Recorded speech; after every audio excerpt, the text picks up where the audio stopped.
마음을 비우면 얻어지는 것들. 김상운.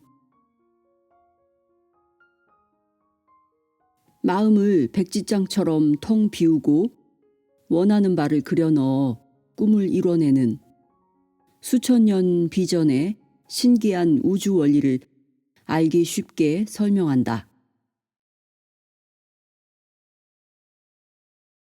프롤로그. 텅 비우지 못하는 게 문제다.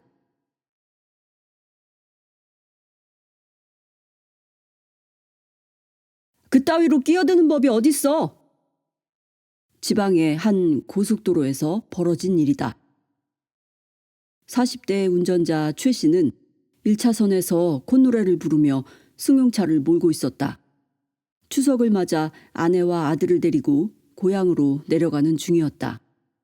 그런데 2차선에서 돌연 빨간 승합차가 급작스럽게 끼어들기를 시도했다. 최 씨는 승합차가 끼어들지 못하도록 앞차와의 거리를 바짝 좁혔다. 1차선 진입을 시도하던 빨간 승합차에 강 씨도 화가 났다. 느림보 트럭을 추월하기 위해 끼어들려는 것인데 안 끼워주다니. 아, 왜 안 끼워주는 거야? 강 씨는 여러 차례 시도 끝에 결국 끼어들기에 성공했다. 무시당했다고 생각한 최 씨는 얼른 2차선으로 빠져나와 강 씨 앞으로 끼어들길 시도했다. 난 못 끼어들 줄 알아? 그러자 이번에는 강 씨가 필사적으로 막았다. 너도 아까 나 안 끼워줬지? 두 사람은 마치 자신의 목숨이 걸려있기라도 한 듯 한치도 물러서지 않았다. 약이 오를 대로 오른 최 씨는 과감한 고개운전 끝에 끼어든 차를 급정거해버렸다. 쾅! 순식간의 일이었다. 승용차와 승합차가 충돌하자마자 뒤따라오던 트럭도 승합차를 들이받았다. 이 3중 충돌 사고로 승합차에 타고 있던 3명이 그 자리에서 숨졌다. 승용차에 타고 있던 일가족 3명과 트럭 운전사도 중상을 입었다. 비극은 왜 일어났는가? 내가 무시당했다는 생각을 비워버리지 못한 탓이다. 왜 비워버리지 못했을까? 생각이 바로 나라고 착각했기 때문이다. 생각을 나라고 착각하면 그 생각을 버리지 못한다. 나를 어떻게 버리나? 우리는 별의별 것들을 다 내 것으로 착각한다. 화가 나도 그걸 내 것으로 착각해 머릿속에 집어넣고 살다가 화병을 만든다. 골치가 아파도 내 것으로 착각해 머릿속에 가둬놓고 만성 두통으로 키워낸다. 스트레스가 생겨도 내 것으로 착각해 꾹꾹 짓눌러 놓고서는 병을 자초한다. 욕심도 절망도 슬픔도 몽땅 머릿속에 집어넣고 다닌다. 그러다 보니 우리는 어느새 걸어다니는 화덩어리, 고통덩어리, 스트레스 덩어리, 절망 덩어리가 된다. 언젠가 나는 나 자신에게 이런 의문을 던져보았다. 내 안에 가득한 모든 쓸모없는 생각들을 싹 비워버리는 비밀은 없을까? 놀라운 사실을 발견했다. 내 안에 가득 쌓인 모든 것들은 쉽게 날아간다는 것이었다. 유일한 비밀은 이 모든 것들은 내 것이 아니다라는 사실을 진심으로 깨닫는 것이었다. 이 깨달음만으로 마음은 저절로 텅 비어버렸다. 내 안에 가득했던 화도, 스트레스도, 고통도 모조리 텅 비어버렸다. 나는 다음 의문을 던져보았다. 나를 텅 비워버리면 어떤 일들이 일어날까? 더욱 경이로운 사실을 발견했다. 나를 텅 비우면 나는 텅 빈 우주만큼 넓어진다는 것이다. 그러면서 나는 가득 차오른다. 무엇으로 차오른단 말인가? 우주에 가득한 것들로 차오른다. 생기가 필요할 땐 우주로부터 좋은 기운이 가득 차오른다. 아이디어가 필요할 땐 아이디어가 차오르고, 힘이 필요할 땐 힘이 차오른다. 평화가 필요할 땐 평화가, 집중력이 필요할 땐 집중력이 차오른다. 내가 그토록 기를 쓰고 얻고자 하는 모든 것들이 거꾸로 마음을 텅 비워야만 저절로 흘러 들어오는 것이다. 놀랍지 않은가? 사실 이는 지난 수천 년간 고도의 정신 수행자들이 깨우쳐온 비전의 우주원리다. 텅 비우면 오묘한 일이 일어난다라는 진공묘유이다. 하지만 그건 오랜 정신적 수행을 해야만 가능한 일 아닌가? 이렇게 반문할지 모른다. 물론 과거엔 그랬다. 체험을 통해 깨달아야만 하니 오랜 세월과 고된 수행이 필요했다. 하지만 최첨단 과학은 많은 열쇠를 제시해주고 있다. 그 열쇠로 비밀의 문들을 하나하나 열어나가다 보면 어느새 요술처럼 마음이 텅 비어버린다. 따라서 정말 던져야 할 질문은 바로 이거다. 텅 비우면 내게도 정말 오묘한 일들이 일어날까? 이 책에는 그 질문에 대한 답이 들어있다. 물론 답은 쉽게 나오지 않았다. 절대 짧지 않은 기간에 집중적인 취재, 명상, 체험을 거쳐야 했다. 불변의 진리 앞에 어떤 인간적 오류를 범하고 있진 않은지 묻고 또 물어야 했다. 우리는 상상을 초월하는 어마어마한 착각 속에 살고 있다. 나 자신에 대한 착각, 인생에 대한 착각, 현실 세계에 대한 착각이다. 오감의 한계 속에 살고 있기 때문에 일어나는 착각들이다. 온갖 쓸모없는 생각들이 양산되는 근본적인 원인이다. 하지만 착각에서 깨어나는 순간 마음은 저절로 텅 비워지고 얽히설키 얽혔던 인생의 모든 문제들은 실타래가 풀리듯 저절로 풀리게 된다. 오감의 한계에서 벗어나는 것이다. 나는 원래 아무 울타리가 없다. 화도 없고 고통도 없고 스트레스도 없다. 아무 걸림돌도 없다. 원하는 바도 저절로 이루어진다. 울타리는 내 생각이 둘러친 것이다. 내 안에는 내가 원하는 모든 게 들어있다. 병을 고치는 에너지, 기발한 아이디어, 모든 물음에 대한 해답들이 들어있다. 오감의 세계는 시공간의 한계 속에 갇힌 세계다. 생각을 한 차원 높이면 이런 한계가 돌연 사라진다. 한 차원 높은 삶을 살게 되는 것이다. 나는 독자들이 자신의 마음을 텅 비우고 이 책을 읽길 바란다. 그래야 아인슈타인의 말대로 집요한 착각에서 벗어나 저절로 텅 비워지는 걸 실감하게 될 것이며 그때부터 오묘한 일들이 꼬리를 물고 일어날 것이기 때문이다. 인생은 착각이라는 요술 속에 펼쳐지는 정교한 연극이다. 이 연극이 어떤 목적으로 어떻게 펼쳐지는지를 깨닫는 순간 우리는 자신을 텅 비우고 진정한 자유인이 된다. 인생의 참 목적도 저절로 드러난다.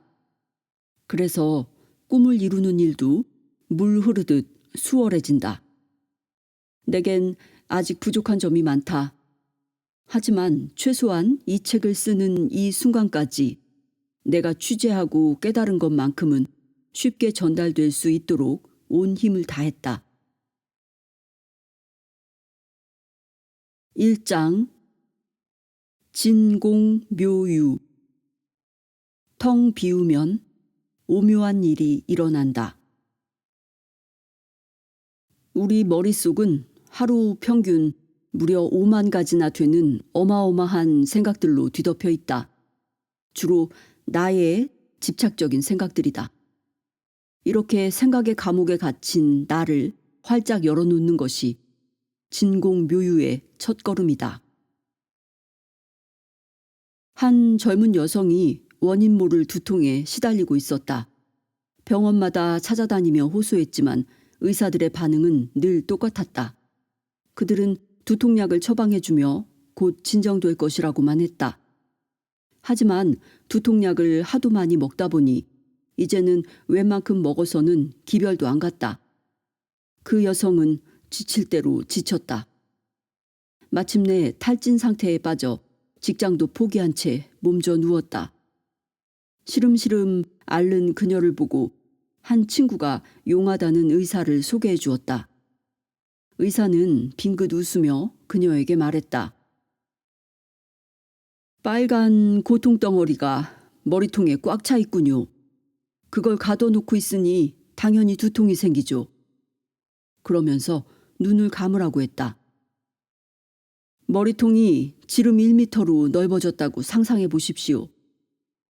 그녀는 시키는 대로 상상에 잠겼다. 그랬더니 정말 표정이 조금씩 밝아지는 것 같았다. 이번에는 머리통 지름이 100미터로 넓어졌다고 상상해 보십시오. 그녀의 얼굴이 더욱 밝아졌다. 그러면 머리통 지름이 1만 미터로 넓어졌다고 상상해 보십시오. 그녀의 얼굴은 거의 완전히 밝아졌다. 이제 머리통이 우주만큼 활짝 열렸다고 상상해 보십시오. 그녀가 잠시 후 눈을 뜨더니 외쳤다. 10년 묵은 고통이 머리 밖으로 날아갔어요. 세계적인 정신의학자인 스탠리 블록은 나를 넓히면 넓힐수록 고통이 저절로 줄어드는 신기한 현상을 발견했다. 그는 환자들의 고통을 치료할 때 탁자 위에 3개의 실험용 유리병을 놓는다. 하나는 60ml, 두 번째 병은 0.6리터, 세 번째 유리병은 1.8리터짜리다. 그런 다음 가장 작은 60ml 유리병에 빨간 잉크를 가득 채운다. 이 빨간색 잉크가 여러분의 고통이라고 상상해 보십시오. 유리병은 여러분의 몸입니다. 그런 다음 빨간색 잉크를 60ml에서 물이 가득한 0.6리터 유리병에 옮겨 붓는다. 보세요. 여러분의 고통이 이렇게 희석돼 버리네요. 고통이 10분의 1로 희석되죠? 환자들은 고개를 끄덕인다. 고통의 절대량은 일정하지만 고통을 담고 있는 용기가 10배로 넓어지면서 고통의 강도는 실제로 10분의 1로 줄어든 것이다. 블록 박사는 다시 빨간 잉크를 더 큰 유리병에 옮긴다. 환자들의 고통은 더욱 줄어든다. 나를 열어놓는 것이 열쇠다. 스탠리 블록 박사는 꽉 닫혔던 나를 열면 열수록 모든 고통이 저절로 치유된다고 말한다.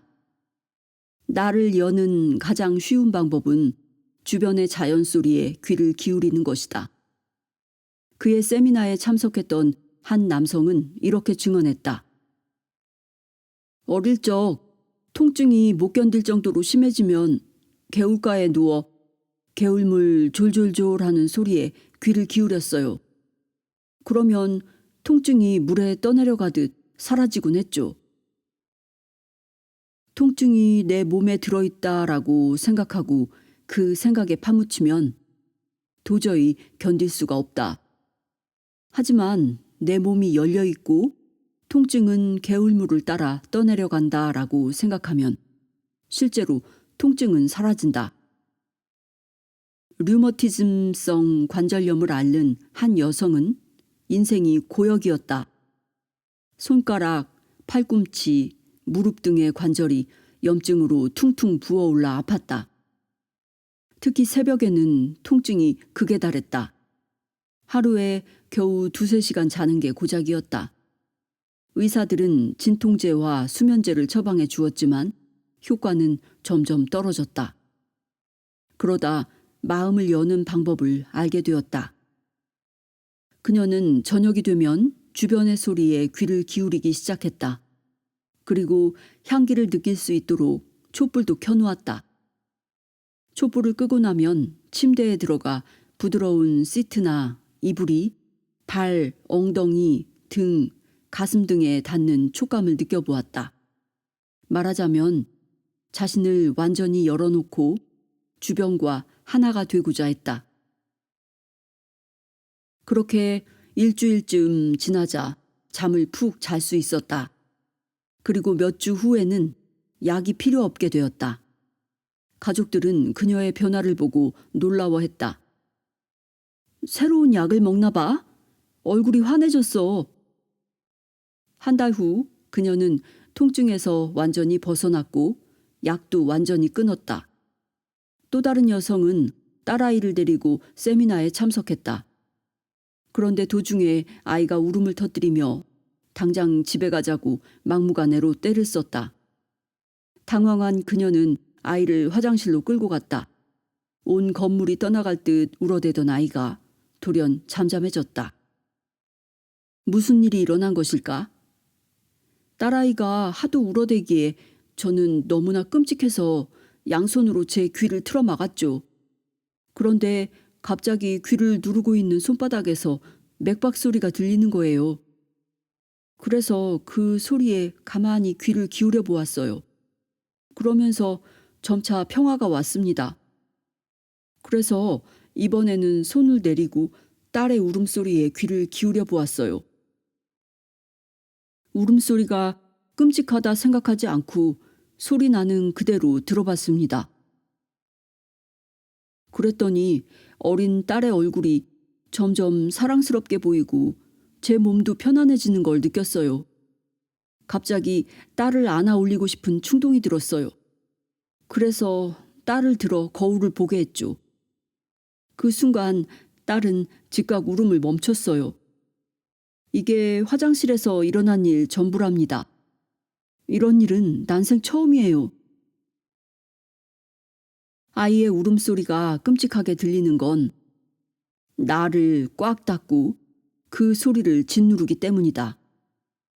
그러다 보니 머리는 터질 것만 같다. 하지만 나를 활짝 열고 아이가 왜 그토록 울어대는지 조용히 귀를 기울이면 울음소리는 더는 끔찍하지 않다. 활짝 열린 나는 무엇이든 받아들일 수 있기 때문이다. 몹시 짜증나는 일로 골치가 지끈지끈 아플 때 바깥의 바람소리에 귀를 기울여보라. 바람이 가랑잎을 어떻게 스치고 지나가는가? 나뭇잎들은 어떻게 움직이는가? 풀잎은 어떻게 움직이는가? 이렇게 귀를 기울이다 보면 어느새 꽉 닫혀있던 내가 열린다. 그러면서 내 속에 갇혀있던 짜증도 우주로 날아가 버린다. 골치가 지끈지끈 아팠던 건 내 속에 짜증을 가둬놓고 억눌렀기 때문이다. 스위스의 정신의학자 칼 융은 영혼을 찾는 현대인에서 이렇게 말했다. 현대인의 약 3분의 1이 의학적으로 설명할 수 없는 정신질환에 시달린다. 삶의 허무함과 공허함으로 인한 질환이다. 이들은 나는 갇혀있다라는 질환을 앓고 있다. 나는 어디에 갇혀 있는가? 바로 비좁은 육신이다. 비좁은 육신을 벗어나면 나는 우주만큼 넓어진다. 나는 열면 열수록 넓어진다. 나가 갇혀 있는 건 나를 육신이라는 고정된 존재로 보기 때문이다. 자연히 나를 여는 것도 불가능하다. 그러다 보니 내 머릿속에서 생기는 모든 생각을 나도 모르게 내 안에 가둬놓게 된다. 머리를 열고 머리 밖으로 내보낼 수 있다는 생각조차 못한다. 그래서 내 머릿속은 늘 온갖 생각으로 가득하다. 주로 나의 생존에 관한 집착적이고 부정적인 생각들이다. 이 생각들이 눈에 보이지 않는 두꺼운 나의 벽을 형성한다. 나는 정말 육신이라는 틀 속에 고정돼 있을까? 그렇지 않다. 열면 열수록 넓어진다. 이는 키를리안 카메라로 촬영한 오라를 보면 한눈에 드러난다. 오른쪽 페이지의 첫 번째 사진을 보자. 얼굴은 미소를 짓고 있지만 오라는 이 여성의 정신적 상태를 적나라하게 드러낸다. 머리 주위에 혼탁한 갈색과 검은색이 짙게 깔렸다. 사진을 찍을 당시 이 여성은 남으로부터 공격을 받았던 불안감으로 마음이 꽉 닫혀 있었다. 닫힌 마음은 온갖 부정적 생각들로 가득하다. 그녀의 또 다른 사진을 보자. 두 번째 사진은 똑같은 여성이 2년 후에 찍은 오라 사진이다. 부정적 생각에서 완전히 벗어나 세상을 밝게 바라보고 사랑과 행복감에 젖어 있을 때였다. 선명한 보라색 오라가 구름 한 점 없는 맑은 가을 하늘과 우주를 연상하게 한다. 마음을 열면 열수록 마음속에 가득했던 부정적 생각들도 날아가고 긍정적인 기운이 스며든다. 우주로부터 모든 것이 그만큼 더 잘 흘러들어온다. 오라가 더욱 넓어지면 마침내 밝은 백색으로 변한다. 당신은 이제 이런 호기심이 들 것이다. 마음을 열면 왜 오라가 넓어질까? 내 머릿속에 우주와 통하는 안테나가 들어있는 건가? 진리는 먼 곳에 있지 않다. 다음 페이지의 그림을 보자. 부처의 이마에 점이 붙어 있다. 힌두교 신들의 이마에도 역시 점이 붙어 있다. 깨달음, 즉 우주와 통함을 상징하는 점이다. 그런데 이 점은 왜 하필 이마 한가운데 붙어 있을까? 다시 아래에 있는 사진들을 보자.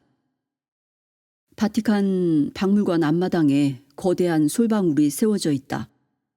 교황이 예배를 드릴 때 사용하는 지팡이에도 역시 솔방울 모양의 장식이 붙어 있다.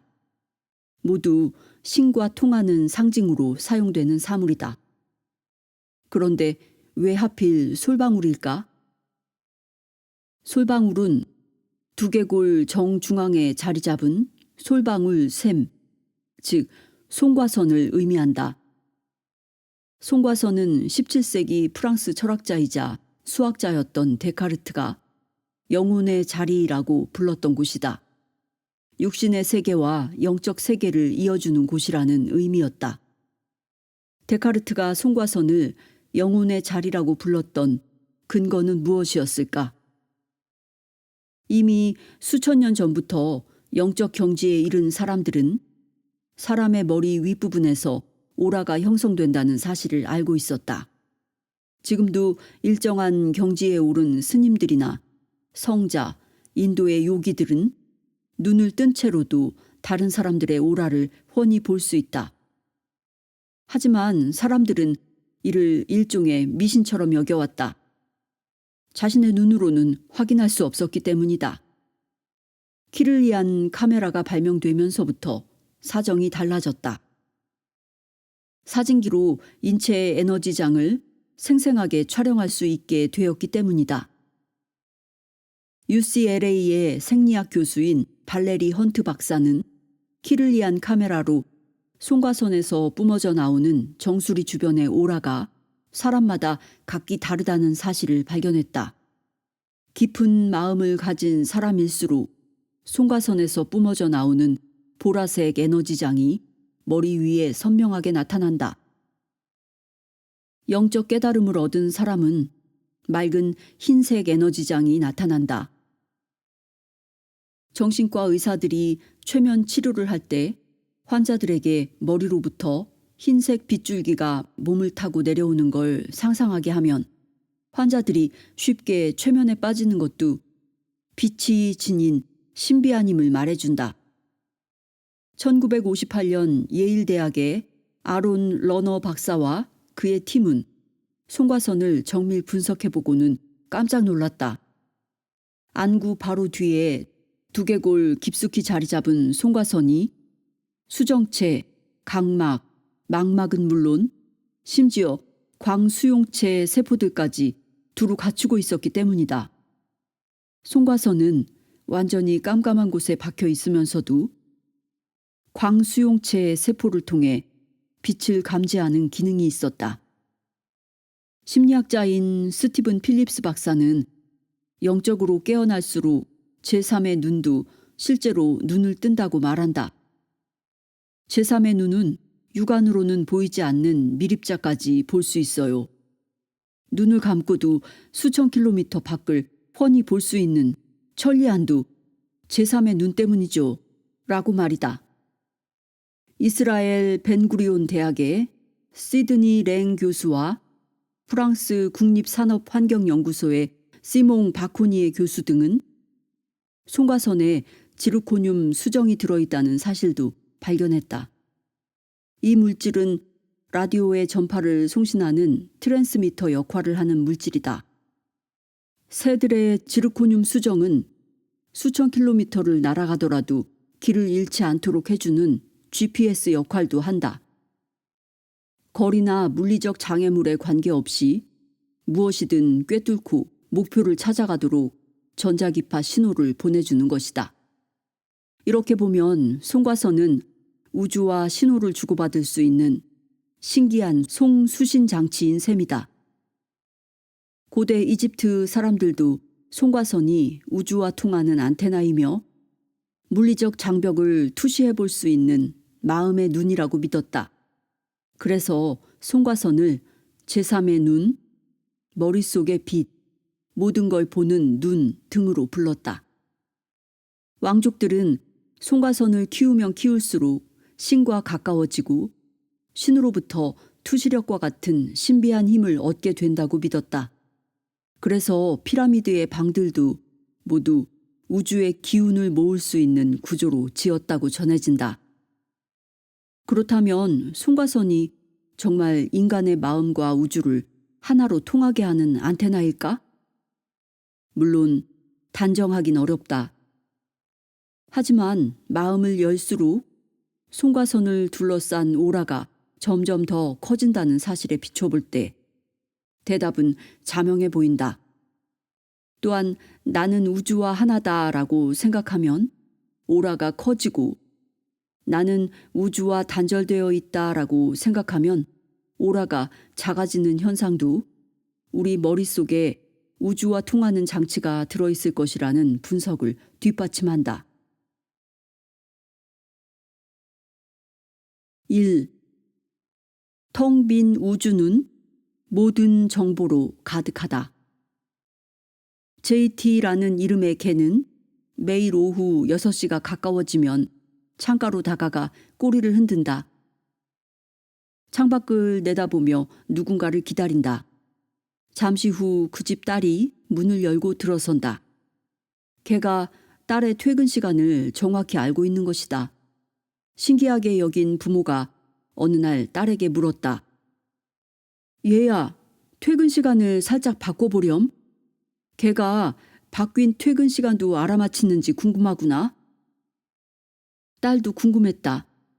그래서 평소 6시인 퇴근 시간을 어느 날 갑자기 4시로 바꿔보았다. 신기하게도 걔는 4시가 가까워지자 꼬리를 흔들며 창가로 다가가는 것 아닌가? 우리 개가 천리안을 갖고 있나 봐. 부모와 딸은 하도 신기해 정식으로 실험을 의뢰해 보았다. 그래서 캠브리지 대학의 생화학자인 루퍼트 쉘트레이크 박사는 10개월간 96차례에 걸쳐 정밀 관찰해 보았다. 놀라운 결과가 나왔다. 딸이 귀가하기 10분 전부터 개가 창밖을 내다보며 기다리는 경우가 무려 82차례에 달했다. 그럼 퇴근할 때 교통수단을 바꿔보면 어떨까? 딸은 평소의 교통수단인 자가용 대신 느닷없이 택시를 타고 귀가해 보았다. 그런데도 개는 5번 중 4번을 알아맞혔다. 퇴근 시간을 갑작스럽게 자주 바꿔도 개가 알아맞힐까? 딸은 어느 날은 오전 11시에 퇴근하기도 하고 어느 날은 오후 2시에 퇴근하기도 해보았다. 모두 4차례나 퇴근 시간을 바꿔보았지만 개는 4차례 모두 퇴근 시간을 미리 알아채고 창가로 다가가 꼬리를 흔들었다. 귀소 본능이 강하다고 알려진 비둘기들은 어떻게 집을 찾아갈까? 과학자들은 비둘기들에게 진정제를 투여해 정신을 못 차리게 한 뒤 밖이 내다보이지 않는 검은 박스에 집어넣었다. 그러고는 수백 킬로미터 떨어진 곳에 가져다 놓았다. 그래도 비둘기들은 집을 찾아갔다. 그래서 이번에는 분당 90번 회전하는 세 장에 집어넣어 수백 킬로미터 떨어진 곳에 가져다 놓았다. 그래도 역시 집을 찾아갔다. 비둘기들이 냄새를 맡고 집을 찾아가는 것일까? 이번에는 비둘기들의 후각 기능을 마비시켜 보았다. 그래도 역시 집을 찾아갔다. 이상하네. 어느 길을 따라 집을 떠나는지 모르게 했는데도 찾아오네. 길을 알지 못하도록 약을 투여하거나 회전시키거나 후각 기능을 마비시켰는데도 비둘기들은 어떻게 집을 찾아가는 것일까? 큰 바다새인 엘버트로스도 그렇다. 태평양 섬에서 붙잡아 5,000km 떨어진 북미 서해안에 데려다 놓으면 엘버트로스는 열흘쯤 지나 용케 집으로 되돌아온다. 과학자들이 인공위성으로 추적해보니 어떤 알바트로스들은 24시간 만에 1,800km를 날았고 42일 만에 지구를 한 바퀴 도는 새들도 있었다. 동물들은 두뇌 속에 저장된 기억력이나 두뇌 속에 들어있다는 자석의 힘만으로 집을 찾아가는 것일까? 아니면 두뇌 밖 우주에 저장된 정보에 의존하는 것일까? 그리고 사람은 어떨까? 따르릉 전화벨이 울린다. 누구지? 전화 받기 직전 아마 엄마일 거야 라는 예감이 퍼뜩 든다. 여보세요? 엄마야? 응, 어떻게 알았어? 수화기를 들기 전에 퍼뜩 드는 예감. 당신도 그런 예감이 종종 들어맞는 경험을 해봤을 것이다. 그건 우연한 일치일까? 아니면 실제로 텔레파시가 통하는 걸까? 예컨대 당신이 아주 멀리 떨어진 4명의 친구들로부터 전화를 받는다고 가정해보자. 당신이 전화 거는 사람이 누군지 알아맞힐 확률은 넷 중에 하나인 25%에 불과하다. 하지만 쉘드레이크 박사가 실험을 해보니 사람들이 실제로 알아맞힌 경우는 거의 2배인 45%에 달했다. 텔레파시가 실제로 존재한다는 이야기다. 엄마들은 갓난아기와 멀리 떨어져 있는 동안 종종 놀라운 일을 겪는다. 카페에서 친구와 대화 중인데 갑자기 젖이 나왔어요. 그래서 바로 집에 전화해보니 아기가 젖을 달라며 울고 있다지 뭐예요. 제 몸이 어떻게 멀리 떨어진 아기가 젖 먹고 싶어 하는 걸 알아냈을까요? 믿기지가 않아요. 수유기간이 6개월이 넘은 엄마들 100명을 대상으로 설문조사를 했더니 62명이 실제로 그런 경우를 겪었다고 대답했다. 왜 이런 일이 일어날까? 만일 모든 정보가 두뇌 속에만 갇혀 있다면 이런 텔레파시는 불가능하다. 텔레파시란 말 그대로 생각이 두뇌 밖을 벗어나 멀리 전달되는 것이다. 예시된 사례들이 입증하듯 내가 어떤 생각을 하면 그 생각은 우주로 전송된다. 다른 사람들의 생각도 마찬가지다. 그리하여 우주는 수많은 사람이 전송한 생각들로 가득하다. 그 생각들은 그냥 사라지는 게 아니라 우주에 영구히 저장된다. 따라서 우주에 귀를 기울일 수만 있다면 어떤 정보든 캐낼 수 있다. 우주에 저장된 온갖 정보들은 수만 년, 수억 년 동안 하나씩 축적되어 온 것들이다.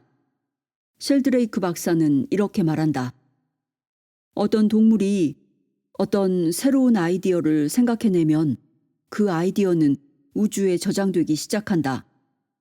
아이디어를 공유하는 동물들이 점점 늘어나 임계치에 이르면 우주에 공명을 일으킨다. 그러면 같은 종의 동물들 전체가 그 아이디어를 공유하게 된다. 이것이 집단 기억이다. 칼 융은 이 집단적 정보를 집단적 무의식이라고 불렀다. 이 집단적 정보에는 지구에 살았던 모든 사람의 재능과 아이디어도 들어있다. 육신이 사라지더라도 모든 정보를 지닌 영혼은 영원히 살기 때문이다.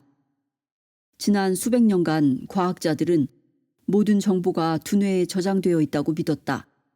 하지만 양자 물리학자들은 두뇌가 텅 빈 공간에 불과하다는 사실을 발견했다. 두뇌의 99.9999%가 빈 공간이다. 이 공간에 무엇을 저장할 수 있는가? 만일 모든 정보가 각자의 두뇌 속에 저장된다면 두뇌가 죽을 때 모든 정보도 함께 죽어버려야 한다. 하지만 정말 그럴까? 유대인들은 수천 년간 나라를 잃고 방랑하면서 생존을 위해 몸부림쳐왔다. 그 결과 지금은 세계에서 가장 머리 좋은 민족으로 손꼽힌다. 노벨상 수상자들의 약 30%가 유대인이다. 선조들이 대대로 축적해온 정보가 육신의 죽음과 함께 사라지지 않고 우주에 저장된 채 후손들에게 이어져 내려온 덕분이다. 미국의 컴퓨터 과학자 사이먼 버코비치 박사와 네덜란드의 두뇌 과학자 헤름스 로메인 박사는 각기 인간의 두뇌를 분석해보고 똑같은 결론을 내렸다. 우리가 일상에서 매일 생각하고 경험하는 모든 정보를 두뇌가 몽땅 저장하려면 정보 처리 속도가 초당 1024비트는 되어야 한다. 하지만 해부학적으로나 기능적으로나 그런 일은 불가능하다. 그러면 두뇌는 매일 쏟아져 나오는 모든 정보를 어떻게 다룰까? 두뇌는 정보 저장 장치가 아니다. 정보를 송수신하는 장치다. 마치 TV가 특정 주파수를 이미지와 소리로 바꿔주는 것과 같은 이치다. 30여 년간 임사 체험자들을 연구해온 네덜란드의 심장 전문의 핀반 롬멜 박사도 그와 유사한 이야기를 했다. 모든 정보는 우주에 떠있는 영혼이 가지고 있다. 두뇌는 이 정보를 받아 쓰고 재생산하는 기능만 수행한다.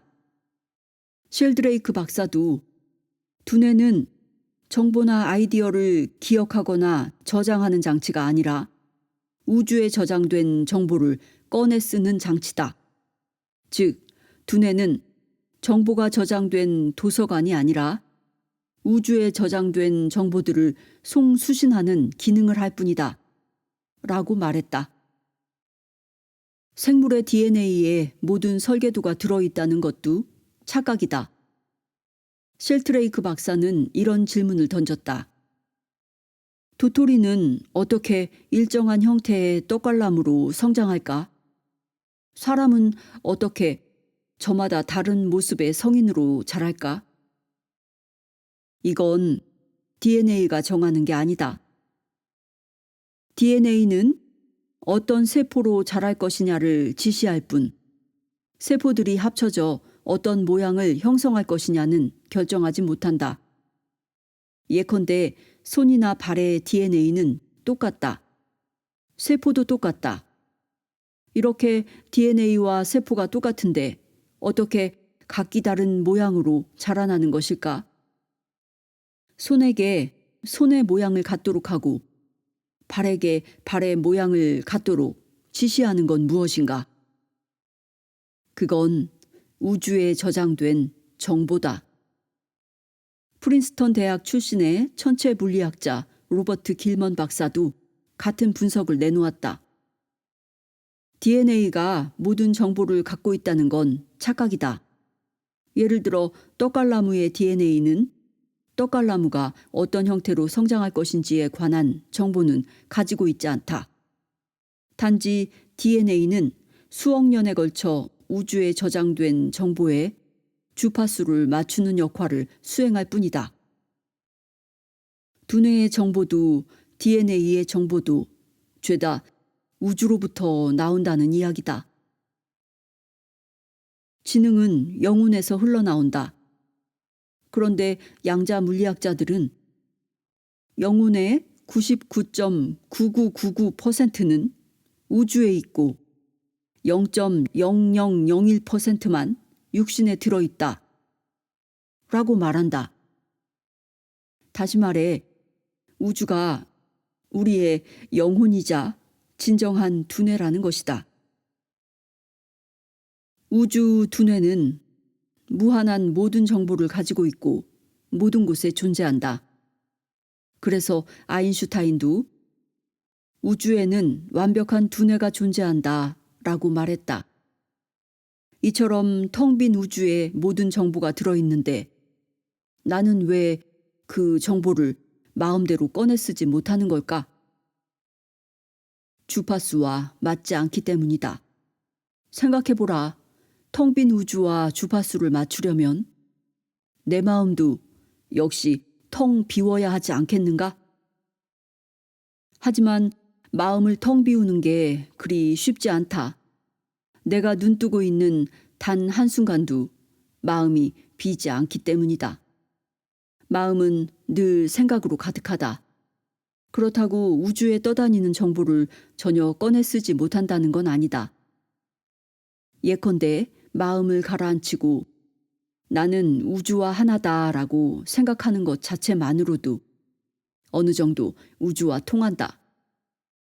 그럼 만일 나는 목표와 하나다라고 생각한다면 목표 달성에 필요한 정보가 어느 정도 저절로 흘러 들어올까?